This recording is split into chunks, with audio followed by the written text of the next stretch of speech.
কাছাড়ে শিলডুবিতে নিয়ন্ত্রণ হারিয়ে উল্টে গেল যাত্রী বোঝাই ট্রাভেলার।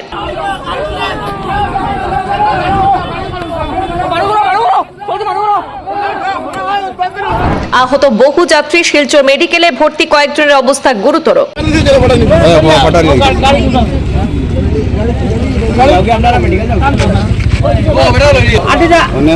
কাছাড় জেলার সোনাই বিধানসভার অন্তর্গত শিলডুবি এলাকায় আজ শনিবার এক ভয়াবহ সড়ক দুর্ঘটনা সংঘটিত হয়েছে। সকাল আনুমানিক 10টা নাগাদ 306 নম্বর জাতীয় সড়কে একটি যাত্রী বোঝাই ট্রাভেলার হঠাৎ নিয়ন্ত্রণ হারিয়ে রাস্তার পাশে খাদে পড়ে যায়।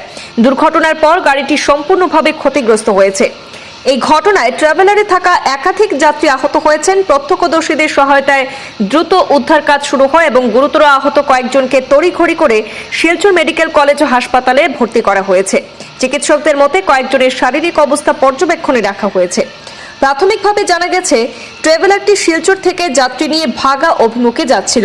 সেখানে পথে মধ্যে শিলডুবি এলাকায় পৌঁছানোর পর হঠাৎ গাড়িটির নিয়ন্ত্রণ হারিয়ে এই দুর্ঘটনাটি সংঘটিত হয়।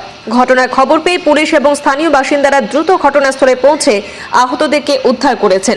দুর্ঘটনার জেরে কিছু সময়ের জন্য জাতীয় সড়কে যান চলাচল ব্যাহত হয়। পুলিশ ইতিমধ্যে দুর্ঘটনার প্রকৃত কারণ জানতে তদন্ত শুরু করেছে।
গাড়ি